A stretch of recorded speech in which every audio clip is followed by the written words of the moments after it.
This is Digital Pathology Today. Now here's your host, Dr. Joseph Anderson. Welcome to this very special first edition of Digital Pathology Today. I'm Joe Anderson.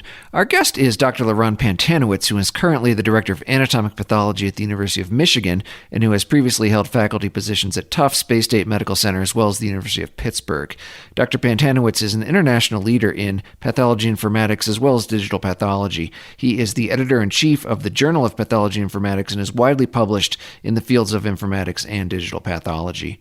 We'll be discussing where digital pathology has been over the course of the past 20 years, seminal developments and advances in whole slide imaging and image analysis, and we'll discuss what's taking so long for the full-scale adoption of digital pathology in a clinical setting.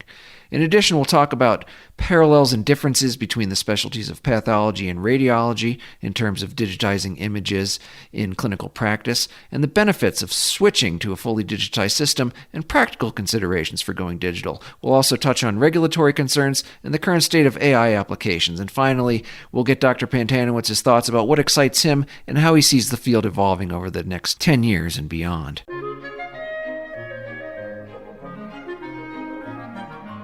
This episode of Digital Pathology Today has been brought to you by JAV Advisors. With over 16 years' experience, JAV Advisors focuses on business and management consulting for digital pathology and artificial intelligence in deployment within histology, pathology, and cytology laboratories throughout the world. Call 213-258-6268 for more information. JAV Advisors. Dr. Liron Pantanowitz, thank you so much for coming on this first episode of Digital Pathology Today. Thanks for having me on your podcast. I'm excited, and we're going to be talking about one of the topics that is my favorite topic to talk about, digital pathology. Oh, excellent.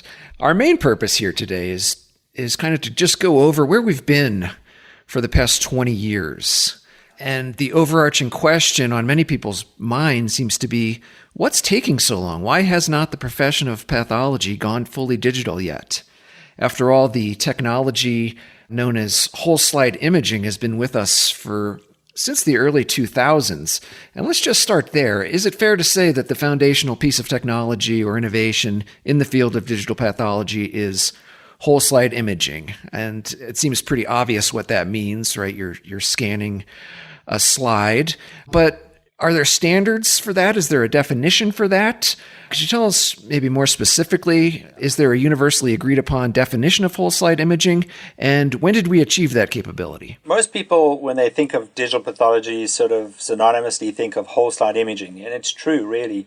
With the advent of whole slide imaging, that's really where digital pathology, took traction. Prior to 2000, several people were working on the problem of trying to digitize an entire slide, and that was achieved by several groups, one of which was Joel Saltz, and they accomplished that, and it was mostly for research purposes, almost using similar technology to satellite tracking technology. Once that was accomplished, several commercial companies then mastered this task, and they created in 2000 commercial whole slide scanners. That, as you mentioned, scans and digitizes an entire slide, which is really what people wanted to achieve. Pathologists wanted the entire slide scanned to save that, archive that, share that, and analyze that. So once it became available, people started to use it initially for educational purposes, then for research purposes, and more recently for diagnostic purposes. The whole slide image, as its name says, is just an image of the entire slide, and it's really a lot of pixels that are made up of patches, and those patches are stacked together in the form of a pyramid. On the very top of the pyramid is your small thumbnail, and as you zoom in, you go down further into the pyramid to the base to look at those images. They are large files. The advantage is, they have good resolution and a lot of color. Since then, people have validated and used it for many different things. It took a while for this to become approved. Europe and Canada were ahead of the game where it came to diagnostic use cases, but I think the USA are catching up now. So to answer your question, yes, whole slide imaging today is what most people think about when they use the word digital pathology. I see. Now, I do seem to remember now being a resident trainee in pathology around that time period, around the early 2000s, not to date myself, but we were in presenting cases at a tumor board, for example, we were just taking a picture of the static image. And I recall there were, even commercial applications, or I should say clinical applications, where we incorporated image analysis to some degree. Specifically, I remember in a breast panel for ER/PR, HER2, Ki67, and even developed CPT codes to bill for it. I recall one company called Chromavision, I think, was one of the forerunners in this area. So were we actually able to use other kinds of applications clinically before we achieved whole slide imaging, or the ability to do so? Yeah, that's correct. So digital pathology has been around for a very long time, and it's not surprising because pathologists, what we like to do is document what we see. And digital pathology was used for many years, decades ago, to document autopsy findings, and then, to document gross pathology findings. And so basically we converted that operation to digital cameras. Today, highly sophisticated labs have a digital camera above every gross workstation. Then eventually pathologists put cameras on top of their microscopes, and once those were mounted, that allowed us to take snapshots or, even a little later stream those images. And you're right, and so at that point in time, before we were even able to scan an entire slide, we were able to take snapshots of patches and areas of interest on a particular slide, and then with that field of view, we were able to do a simple image analysis based on machine learning. The first and most popular ones were quantitative image analysis for the breast biomarkers. They're still the most commonly used image analysis algorithms in pathology practice today, and you are correct, and probably part of that adoption process is that there's reimbursement, a CPT code tied to that. Today, that's now all shifted to whole slide imaging. The technology is way better, but it's also added complications because whole slide imaging, it becomes more difficult to perform image analysis on a whole slide image given the size of the file. Oh, I see. Let's talk about, in the spirit of why is this taking so long, there's often glib parallels between the professions of pathology and radiology. Well, after all, you're both just looking at images. So why does radiology appear to be further ahead in the game? Radiology's been digitized for some time. So what don't people understand about this? I'll just tell you, in my mind, it seems to me that radiology may have the advantage because, as I understand it, the true image from, say, a CT or an MRI is already a digitized image, and any attempts to reproduce the image either on paper or film is going to lead to a loss of fidelity or a bastardization, so to speak, of the image, whereas in pathology, maybe we have the opposite problem where the true image is a function of the wavelength of light viewed through the objectives of a light microscope, and then so the digitized image actually results in a loss of fidelity. Is that accurate? And what don't we understand about any comparisons between the two specialties? You are correct in that the similarities are radiology and pathology both are diagnostic fields in medicine, and we're now approaching the point where, like radiology, we use images to make those diagnoses.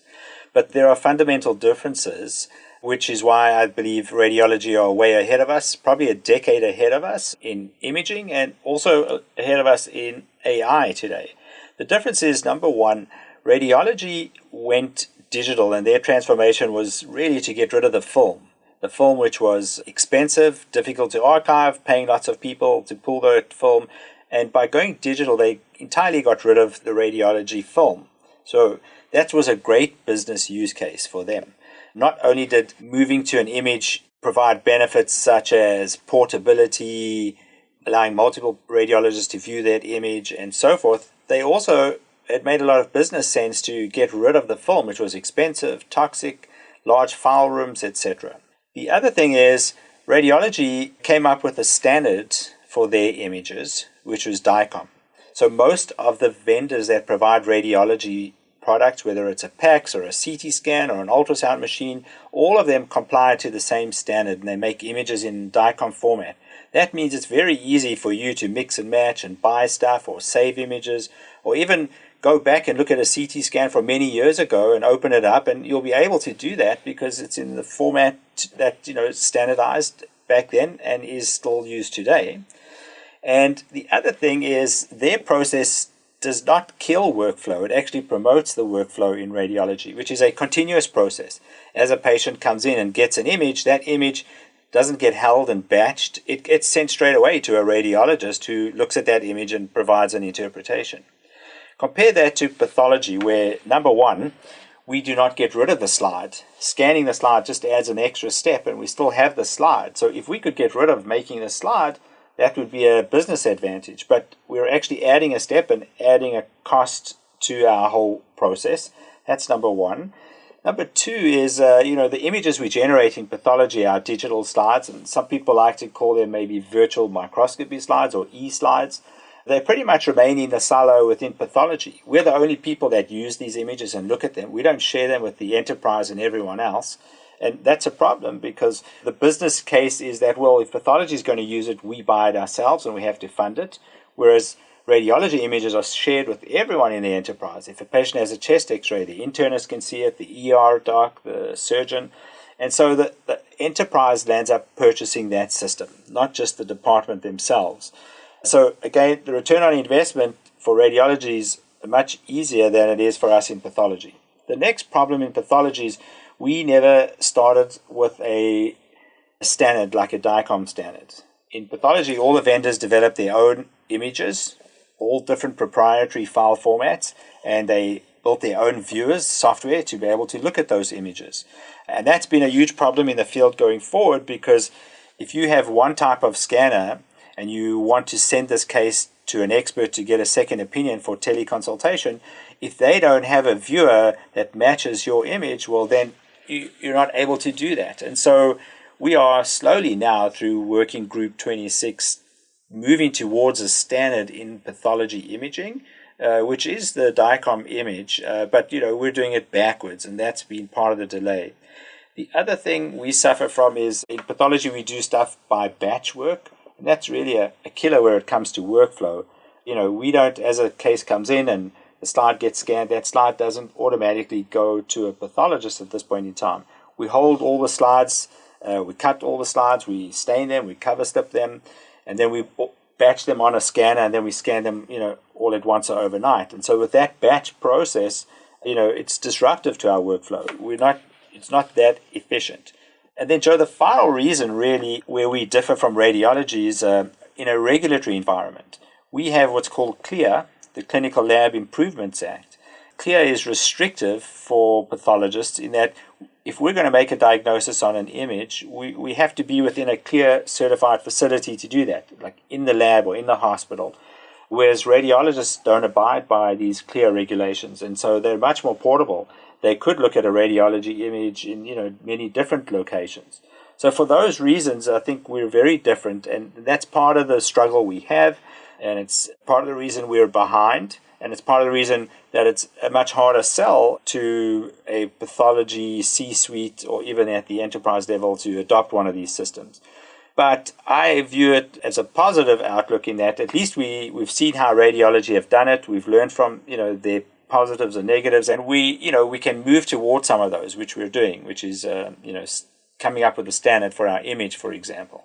Yes, excellent. You touched on a whole lot of things there, and I'd like to kind of unpack each of those as we go here. I guess the first thing is, it seems so the secondary benefits, I like to call them, so like the ability to not constantly be shipping and storing glass slides from office to office and sending them by FedEx across the country, and just the opportunities to collaborate with colleagues to get, second opinion for diagnosis, or even to do things remotely, starting off with frozen section diagnosis, perhaps. I think that seemed very exciting in the early to mid 2000s, but it just didn't seem to move the needle enough to get people excited to have a full-scale adoption. Why do you think that is? Like, those benefits just were not attractive enough to justify the cost, or the benefits simply weren't there, keeping in mind you have maybe an older pathologist workforce who is kind of entrenched in doing things the old-fashioned way by looking at glass slides in the microscope? For me, there are four big barriers to why we have this limitation, and we're not all using it today. The barriers, in my experience, are the following. One, there is a technology limitation. You cannot scan every slide all the time. There are some times where the slide cannot be scanned. For example, if you need to polarize a slide and look for, foreign material that's revealed by polarization, that's not currently possible now. Or cytology, for example, can be limiting. That's ideally done with addressing the focusing problems, and that is available through some scanners with Z-stacking, but it takes long and generates large files. So technology is one limiting factor. The other factor is there is a workflow issue.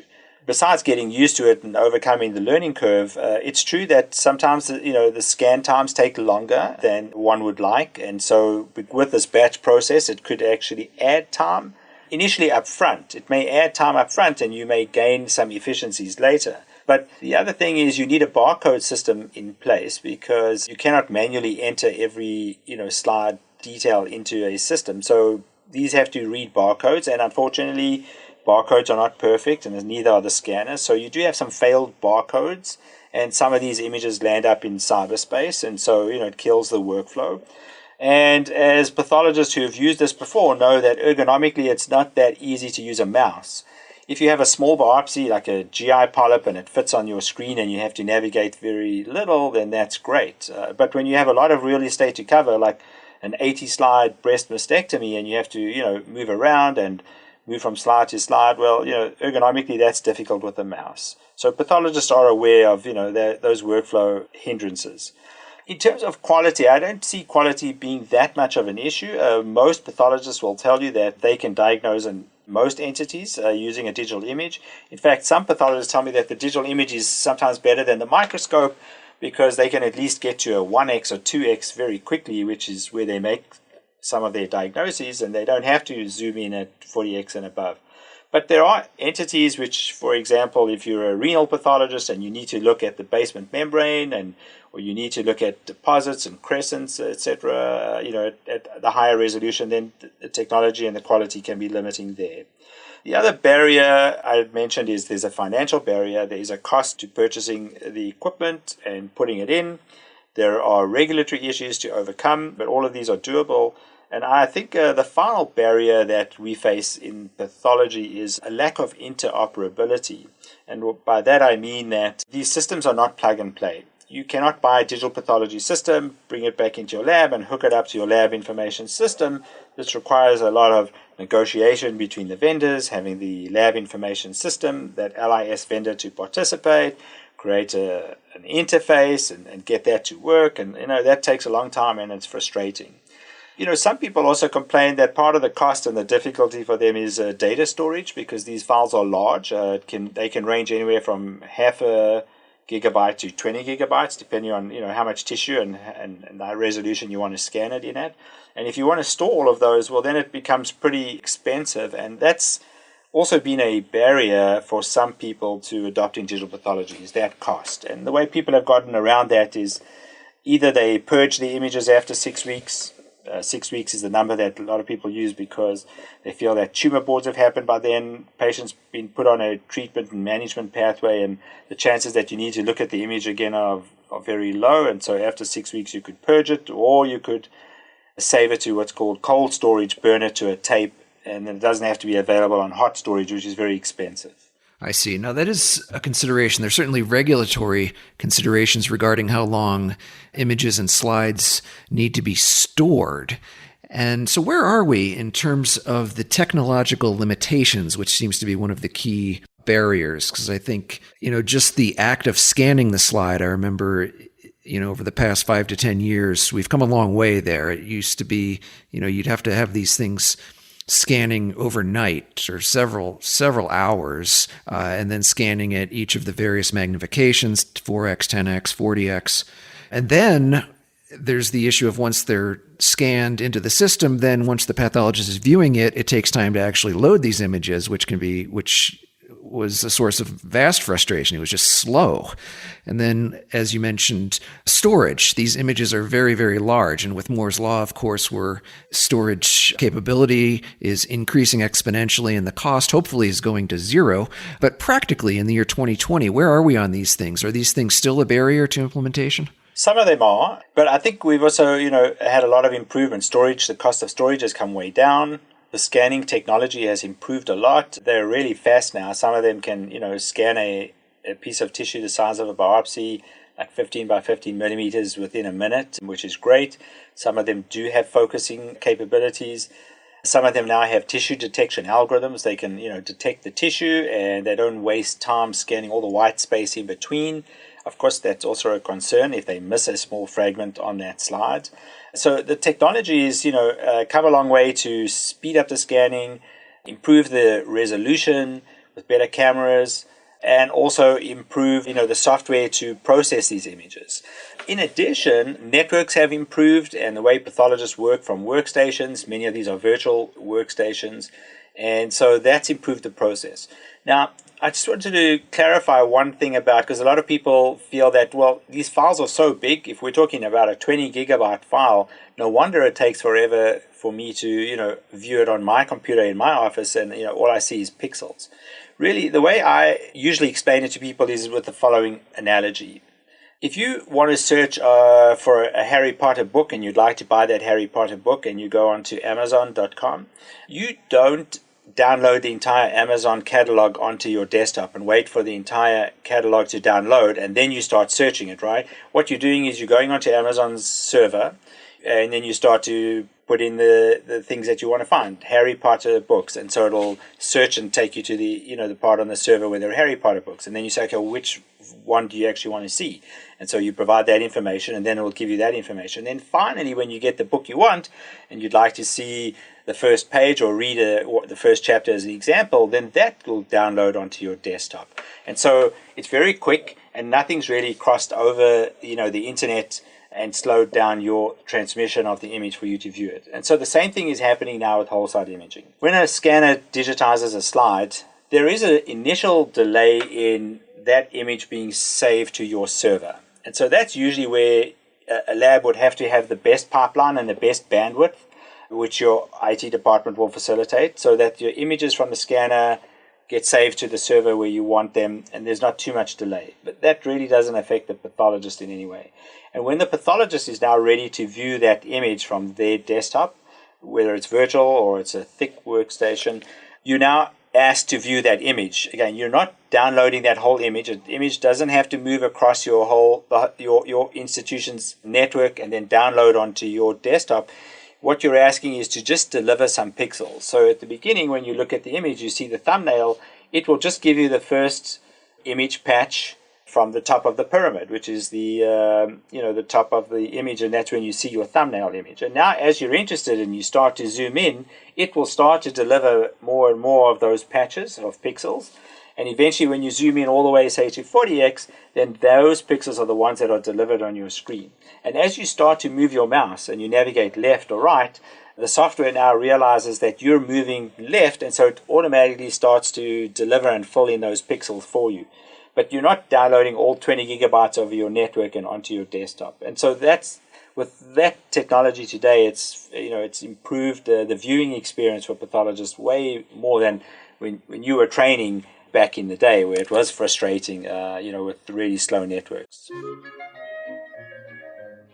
This episode of Digital Pathology Today has also been brought to you by DJT Solutions, your single source for all your digital pathology requirements, from consultation services to system requirements, including installation, training, and life cycle support. Since 1995, DJT Solutions, we are your best choice for your best results. Now, let's talk about the regulatory landscape. What are the practical considerations, or is there a general consensus around these issues? I know there's currently 2 scanners approved by the FDA in this country for preliminary diagnosis, and maybe some, back in my day when we did training, the old attendings would glibly say something like, well, here's how a diagnosis is made. It's made by looking at a glass slide under a microscope by a pair of eyeballs hooked up to a brain that works. And then you sign your name on the line which is dotted. Now, what exactly needs to be regulated as the field goes digital? After all, is it not still the pathologist making a judgment and then committing professional liability by signing his or her name on the line? So what function does regulation serve? Is it a hindrance, or are there things we're overlooking and that it actually is going to help quality and interoperability? I'm going to break your question down into two answers. The first answer is you said what's practical, and then the second is the regulatory environment in which we can use this. So the first thing is if you're a pathology lab and you're going digital, you need to pick your system. Some people like a formal RFP process and some people don't. I recommend a formal RFP process. Then you have to deploy that in your institution, and the important thing is to integrate it with everything else. You have to validate it, and that's the CAP are very big on validating systems. CAP being College of American Pathologists. You need to validate that for your intended use, and that's now part of the CAP checklist. So you will need to comply with that regulation. Once your system's in place, you need to train your pathologists to use it. You do need to make sure you can maintain it. That means you do need some IT support for that. And I would recommend some sort of QA program that you put in place to monitor your slide quality, errors, issues, etc. That being said, to address the main part of your question, which is what about regulatory concerns? And so even though we have 2 FDA cleared scanners now, is this a hindrance? And my answer is yes and no. And I'd like to explain that to you. The FDA are clearing systems not for me and you as pathologists. They're clearing those systems for the manufacturer to be able to market them for clinical use. So if one of the companies that makes a scanner or a digital pathology system wants to give it to you and tell you you can use it to make a diagnosis, then it has to be FDA cleared for that purpose. But if I want to use a digital pathology system and a scanner to make a diagnosis, I do not have to pick an FDA cleared system, as long as I self-validate that. And a lot of people get confused, well, then is this an LDT, a lab-developed test? And in a way it is, because yes, you're picking a system and you're going to self-validate that. But a digital pathology system by itself is not a test. It's a tool to do a test maybe, but it is analogous to an LDT. Now, a further confusion comes in, which is, well, what exactly are we talking about when you talk about a digital pathology system from a regulatory point of view? From a regulatory point of view, a digital pathology system is comprised of at least 2, maybe 3 components. The first component is the scanner, something to digitize and acquire the image. The second component is the viewer, the software to be able to view the digital image. And some of the digital pathology systems may include an image or a case management software, where the images are saved in folders, archived, and you can retrieve them, and they're linked in some way to a patient. So all of that is an FDA cleared system. When you go and purchase an FDA cleared system, I forgot one component, sorry. The other component is the viewing software has to go along with a monitor, a computer monitor, and that display has to have certain specifications.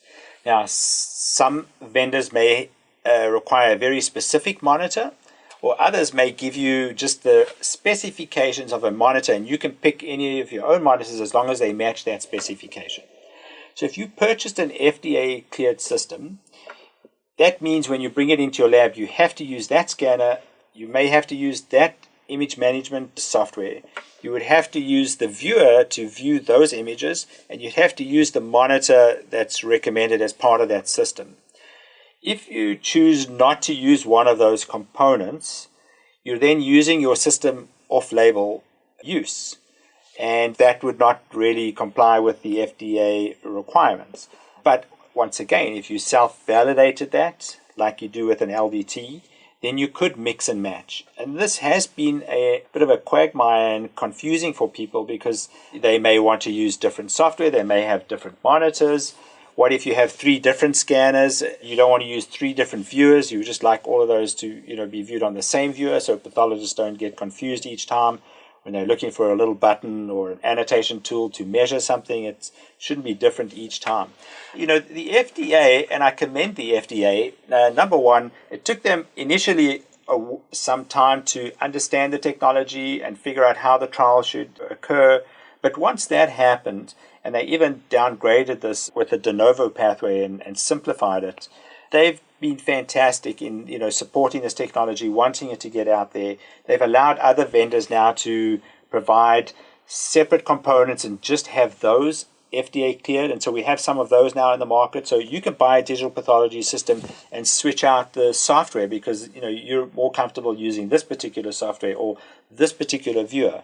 And so that's kind of happening in the field at the moment. Yeah, so it is complicated, but I think it's moving in the right direction, and maybe not as fast as we would like, but I think it's in the right direction. And if you compare us to countries like Europe, for example, Europe where they have CE mark approval for their systems, initially it was very easy and so much easier than it was in the USA. But believe it or not, they've made a switch and they're now moving the way that these sort of in vitro diagnostic systems and tests get done towards the FDA model. So they're kind of freaking out that it's going to be, slow them down. I see. Yeah, this is, you're right. This is very complicated, but I think this is also very encouraging. So I think thank you for explaining it that way.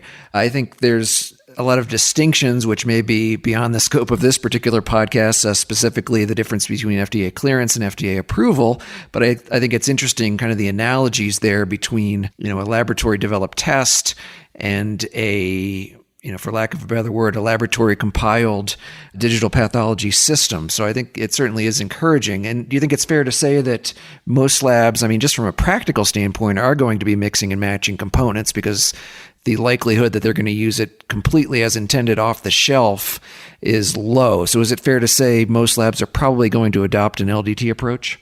Yeah, I think they are, and many of them are doing that now. So I think that is the right approach. I'd like to add one thing, Joe, which is you spoke about the pathologist. The pathologist being added to the system is part of the confusing thing here. Really, these digital pathology systems, when I mentioned the different components, the scanner, the software, and the monitor, I didn't add a pathologist as part of the system, really, because we're not part of the system. But when it comes to running a clinical trial for FDA clearance, a pathologist is the one that's looking at the image to make the assessment. And that's where things really become difficult, complicated, expensive, and take a long time. If we had an objective way of measuring that the system could do what it was intended to do, in other words, scan a slide, it produces an image, and when it's displayed on a viewer, we have some tool that sort of just measures, yes, the color is correct. Yes, all the pixels are there that should have been there. We don't have those kind of assessment tools in place now. So we're making it very subjective, which we're asking the pathologist to make that interpretation. Is this image good enough? Can you make a diagnosis? And that is the complicating factor with these clinical trials at the moment. Because, to tell you the truth, even if you ask the same pathologist to look at the same case, today and then, a few days later, or you ask a pathologist, to show an atypical case to another pathologist, they may not agree. So we have a lot of inter observer variability naturally built into our practice. And to add that into a clinical trial, it really makes it complicated, which is part of the frustration and why these systems are not just going through the FDA, that quickly or as quickly as we would like. Yes. I think you hit two key points there. I think first is, I think you captured it nicely that's where many, in terms of regulatory aspects, many pathologists take umbrage or bristle. And I think you made a nice point there that a pathologist is using the system rather than being part of the system, which I think is an important point. And then secondly, there's always going to be a degree of subjectivity, which I think is healthy and which in many ways allows us to move the field forward. But there's certainly a downside, and maybe to people outside of the profession, it seems like a very strong inherent weakness in the practice of pathology, and that, these outsiders, so to speak, from IT fields and artificial intelligence, need to come in and set us straight and rid us of this subjectivity. So before we wrap up, I think that's kind of a nice segue, because the one thing we did not touch on so far is, what's to come. And I think the thing that everyone's excited about is artificial intelligence and machine learning and how these technologies are going to help move things forward and perhaps even move the needle to make it completely obvious that we need to go to a full-scale adoption of digital pathology. As I mentioned, the benefits to date, or for the past 20 years, just haven't been enough to move the needle. But do you think with the addition of AI applications that we're going to see considerable benefits? I think there's two obvious applications that I see. One is AI systems assisting in triaging cases, both by case type, tissue type, subspecialist, but then actually doing preliminary work and looking at a case, so to speak, and then triaging it to the right pathologist, I think is one application. And then secondly, the ability to add predictive and prognostic information using image analysis would be the other. So how much of a gain do you think we're going to get from this component? And what do you think that's going to look like in the future? Yeah, I'm glad you asked that question. So I think the era of artificial intelligence is here. I mean, it's happening everywhere else outside of pathology, but it's already here in pathology. And you can see that there are many AI startup companies that are dedicating their entire business to building apps for pathology. There's more than 10 already that are building apps for pathology. The exciting thing is there are even commercial algorithms available that you can install in your lab today. I know of 2 of them that you can buy and install, and I know of labs that are already running these algorithms every day. There's a lab in Sicily that's run by Dr. Filippo Fragetta, and he's running more than one AI algorithm every day. He's a fully digital lab. So it's very exciting. And these could be run in different ways. There could be a first read. You can have the AI run before the pathologist looks at the case, or a second read. You can have the AI app check the pathologist later. So either of those options work. And there's rumor that there are already FDA trials in the US for AI algorithms. Now, you had mentioned that there are some obvious applications that you had spoken about. Many of these companies, what they're all looking for is the killer app. And the killer application is one that every pathologist says they absolutely need, or every patient says, I need my case analyzed using this AI algorithm. So I don't think there is one killer app, to be honest. But if we are going to have AI running on top of our digital pathology platforms, there are so many algorithms that have to be built, way more than 1,000 really. So there's lots of space for all these AI vendors to do this, and there's room for even more AI startups. If you can just imagine how many different tissues we see, let's just take breast being one of those. Breast could be stained with, an H&E. It could also have various immunohistochemical stains. It could even be frozen tissue. There are many different diseases that affect the breast, benign ones, neoplastic ones. There's carcinoma, lymphoma, and so on. And there's algorithms you could build for all of those, so many different tissue types, many different stains, which quickly adds up. Now, you'd mentioned what should AI do? AI could do many things, and I'm hoping that they would do all of these things. The first thing is AI could do what your pathology trainee does, your resident or your fellow if you're in an academic medical center, which is to screen the case, prepare it for you, triage it. And when you're ready to look at it, we'll tell you, Joe, this is the first case I'd like you to look at because it's a critical result. Or Joe, this is a cancer that is going to need additional stains. This is a prostate core biopsy with an ASAP that requires a PIN4 stain. And in order to not waste time, let's look at that first. So that's exactly what your resident and fellow does at an academic institution. AI could do that for you. The next thing AI could do is replicate what you do, which is look at a case, find the diagnostic areas, make a diagnosis and grade it, or determine if there's perineural invasion or whatever we do to generate a diagnosis. So AI could do the same if we train it. A lot of people feel threatened by that. Pathologists feel threatened by that. The next thing what AI could do is something that we cannot do. I don't think you and I could do this very well, even through a microscope, or if we looked at the pixels on our computer screens, which is just looking at the H&E image or the pixels that are being displayed. We cannot make predictions. For example, if I see a prostate adenocarcinoma with a Gleason score of 4+3, is this a good actor or a bad actor? In 5 years' time, is this patient going to respond, or are they going to do terribly and metastasize?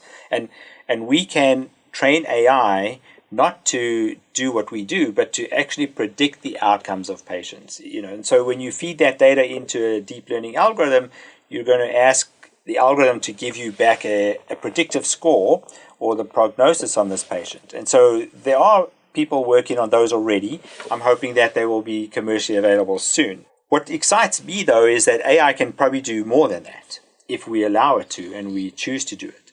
One of the burdens we have in labs now is we do a lot of SCUT work for QA and compliance purposes. We have to do cytology, histology correlation. We have to compare frozens versus final and keep track of all of that. One of the things people would love to do, but it's very difficult, is pathology radiology correlations, for example. People that have mammogram programs, would love to easily correlate the mammogram findings with, the pathology findings. Or people that are doing MRIs on prostates now would love to correlate that with, what they found in pathology. And AI could easily do those kind of path rad or, cytology, histology correlations for us, running in the background so we don't have to do it. The most exciting thing for me is AI being used for discovery. The reason I actually did pathology was because I loved what I saw down the microscope, and there weren't answers for some of the stuff, and it's always questioning and using the microscope to answer questions and discover things about diseases, which is pathology. For me, the AI tool is just a new microscope. Yes, it's a virtual microscope, but with the new AI tool, I can now discover things about diseases that could not be done before. And we're seeing this is really happening today with the tumor microenvironment, looking at spatial relationships between inflammatory cells and tumor cells, and giving us predictive scores of or who should receive a particular targeted therapy, or which patients are likely to have an underlying mutation and they will respond to some drugs. And, so all of this kind of discovery, I think, is super exciting. And, pathologists see this happening now. And the beauty for me is that the AI is driving digital pathology, because you cannot really do AI unless you're on a digital pathology platform. And so pathologists realize that if they really want to practice in this current era of personalized medicine, you're going to have to get yourself onto a digital pathology platform at some point so that you can, leverage and capitalize on using these AI algorithms. Absolutely. This is incredibly exciting. The field is moving so fast. Dr. Liron Pantanowitz, thank you so much for coming on this first episode of Digital Pathology Today. So just before you leave, could you tell us, where do you see the field going in the next 10 years? And maybe surprise us, what do you think is going to happen even in just the next year that we might not be expecting or ready for? I think the rate of digital pathology adoption is going to accelerate. I see that happening around me. I think that people will embrace AI more than they have been now. Not fear it so much, but actually embrace it. The COVID pandemic actually had a silver lining in that many labs around the world were forced to have pathologists work from home because they couldn't get childcare, or they felt they would be at risk coming to busy hospitals, or they wanted to be part of their social distancing, working from home. The technology stood up and allowed pathologists to do that. Fortunately, in countries like ours in the USA, CLIA got suspended by the president, so we could work from home. And the best thing for me is that has now provided real-world data, which organizations such as the Digital Pathology Association, the DPA, are using that real-world data to show and educate others that, look, it can be done, the technology does work, and in fact, perhaps we could even use that to lighten up the scrutiny that the technology undergoes where it comes to FDA regulations. So I think all of that's working well. Hopefully will take us from an analog and microscope era, which Virchow invented more than 100 years ago, to a virtual era where it's AI driven, where patients will be asking if Dr. Google checked their diagnosis and giving them predictive scores that I just cannot do today on either through a microscope or on a digital image. So I'm excited about the future of digital pathology. Indeed. Dr. Liron Pantanowitz has been our guest. We'll see you next time on Digital Pathology Today. This has been Digital Pathology Today.